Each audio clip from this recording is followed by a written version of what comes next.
সরকারি সব অফিসগুলোকে এসি মুক্ত করা হোক। পরিবেশ নষ্ট হচ্ছে তো বাস বন্ধ করে দাও সবকিছু, মানে মাথা ব্যথা মাথা কেটে ফেলে দাও, ব্যাপারটা এরকম হয়ে গেছে। উনি তো পরিবেশবিদ হিসাবে বা উপদেষ্টা হিসাবে আছে অ্যাপয়েন্টেড, কতদিনের সেটা আমরা কেউ অবশ্যই জানি না, বাট উনি অনেক আগে থেকেই পরিবেশ নিয়ে খুব কনসার্ন একজন মানুষ। তো আমি শ্রদ্ধার সাথে এটা বলতে চাই যে এটা খুবই ভালো। তবে পরিবেশ নিয়ে যদি আমি কনসার্ন হই তাহলে তো শুরুটা আমাকে করতে হবে, রাইট? উনি এসি গাড়িতে উঠে না? উঠে তো, রাইট? ওনার যে উপদেষ্টা অফিস ওটা কি নন এসি? উনি যে বাসায় থাকে সেটাকে আমরা কেউ যাই নেই, তবে অবশ্যই এটা ধরে নেয়াই যায় যে ওনার বাসাতেও এসি আছে, রাইট? সো সে যেখানে এসি যে দূষণ করে পরিবেশকে কোন পর্যায়ে, ওটার যে সিএফসি গ্যাস আমাদের কি বলে এটাকে, ট্রোপোস্ফিয়ার যেটাকে বলি, ওজোন স্তর, হ্যাঁ রাইট। সো ওই লেয়ারটাকে যে নষ্ট করে ফেলে এটা তো আমরা সবাই মোটামুটি কম বেশি জানি। তাহলে পরিবেশ দূষণ নিয়ে যদি উনি কনসার্ন হয় তাহলে ওইখান থেকে কেন শুরু হয় না? সরকারি সব অফিসগুলোকে এসি মুক্ত করা হোক, রাইট? ঢাকাকে উনি তো উপদেষ্টা হিসাবে ইন্টারিম গভর্নমেন্ট হিসাবে ওনারা জয়েন করেছে।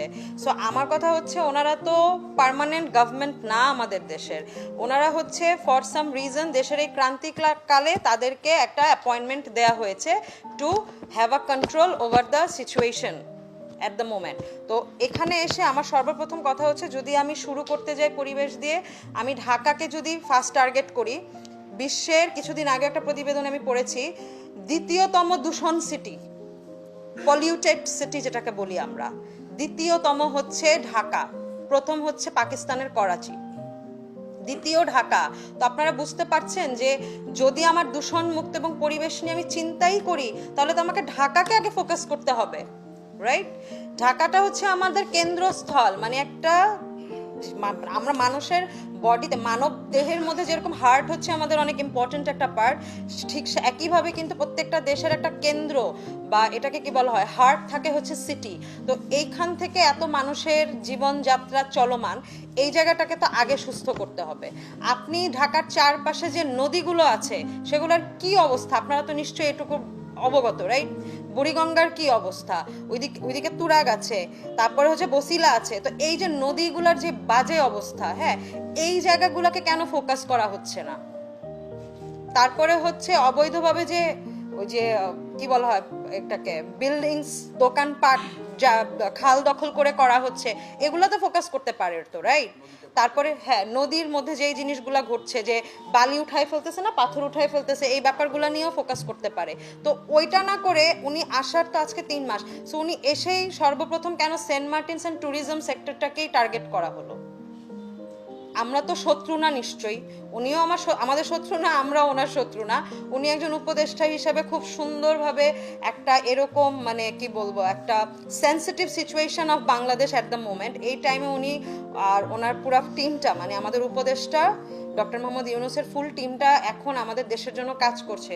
সো তারা তো গভর্নমেন্ট হয়ে এই মুহূর্তে হচ্ছে কাদের জন্য, মানে ইন্টারিম গভর্নমেন্ট হয়ে জনগণের জন্য কাজ করবে, রাইট? সো জনগণের জন্য কাজ করতে গিয়ে ওনারা তো জনগণের সাথে কোনো আলোচনাতেই আসতে চাচ্ছে না। এই যে আজকে আমাদের কত 5th সমাবেশ হচ্ছে, রাইট? পঞ্চম, মানে এর আগে 6th, সো 6th সমাবেশ হচ্ছে আজকে। তো এই পর্যন্ত তো বিগত 1 মাসের উপরে আমরা এই ব্যাপারগুলো নিয়ে প্রতিনিয়ত তার ফোকাসে আসার ট্রাই করছি। এবং আমি অলওয়েজ একটা জিনিস বিলিভ করি, আমরা কেউ এখানে পলিটিক্যাল না, এবং স্টুডেন্টস ফর সভারেনিটি একটু আগে ভাইয়া বলেছে যে এটা পলিটিক্যাল না। সো আমি বিলিভ করি যে আলোচনার কোনো বিকল্প নেই। পৃথিবীর অনেক বড় বড় সমস্যার সমাধান ছিল আলোচনা, হ্যাঁ? তো আমরা তো চাচ্ছি তার সাথে আলোচনায় বসতে, কিন্তু উনি তো এতটাই, মানে কি বলবো, রিজিড হয়ে আছে ওনার জায়গাতে যে উনি কারোর সাথে কথা বলতে ইন্টারেস্টেড না। উনি লোকালদের সাথে কথা বলবে। তো লোকালদের সাথে কথা বললে আমরা যারা আছি স্টেক হোল্ডার্স বা আরও যারা স্টুডেন্টরা আছে, বা 18 কোটি জনগণের মধ্যে অনেকেই তো আছে যারা হচ্ছে ট্রাভেলার্স, মানে যারা হচ্ছে ভ্রমণ প্রেমী, হ্যাঁ, তো তারাও তো এখানে জড়িত আছে। যেমন আমি বিলিভ করি ভাইয়া একজন ভ্রমণ প্রেমী, সে কিন্তু বেশ কয়েকবার সেন্ট মার্টিনস গিয়েছে, রাইট? তো এই জায়গা থেকে তো এটাও আমাদের একটা অধিকার। তো উনি কারোর সাথে কেন বসতে চাচ্ছে না? আমি আবারও আবেদন করতে চাই, আমরা তার সাথে বসতে চাই। আমরা পরিবেশের শত্রু না, এটা খুবই ক্লিয়ার কনসেপ্ট, আগেও বলেছি। আমরা নীতিমালা চাই, পরিবেশকে আমরাও রক্ষা করতে চাই এবং আমাদেরকে নীতিমালা দেয়া হোক যে প্লাস্টিক সেন্ট মার্টিনসে বর্জন করতে হবে, অথবা এত মানুষ আসবে না, মানে যাই বলছে, বাট 2000 খুবই কম হয়ে যায় যেহেতু সিজনটা মাত্র 4 মাসের। আমরা পরিবেশের এগেনস্টে না, বা উনি যেটা চাচ্ছে সেটার বিপক্ষে আমরা না। আমরা চাচ্ছি যে মাথা ব্যথা হলে যেরকম আমরা মাথা কেটে ফেলে দেই না, আমরা মেডিসিনস নেই, প্রিকশনস নেই, বা আমরা এটার পিছনে হয়তো থেরাপি ইউজ করি যাতে ব্যথাটা কমে আসে, রাইট? মানে আমরা যাতে একটু সুস্থ ফিল করি। তো সেন্ট মার্টিনসের যে ব্যাপারটা, এটা কিন্তু অনেকটা ওই রকমই। এখন ওনার ব্যাপার হচ্ছে পরিবেশ নষ্ট হচ্ছে তো বাস বন্ধ করে দাও সব কিছু, মানে মাথা ব্যথা মাথা কেটে ফেলে দাও, ব্যাপারটা এরকম হয়ে গেছে। আসলে এভাবে কিন্তু চলে না।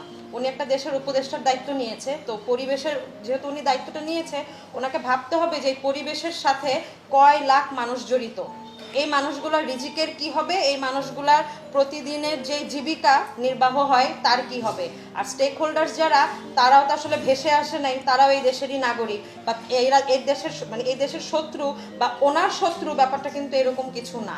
অতএব ওনার উচিত সবার সাথে বসা, স্টেক হোল্ডার্স হোক, লোকালস হোক, বা আমাদের মতো স্টুডেন্টস হোক, সবার সাথে আমি মনে করি ওনার বসা উচিত।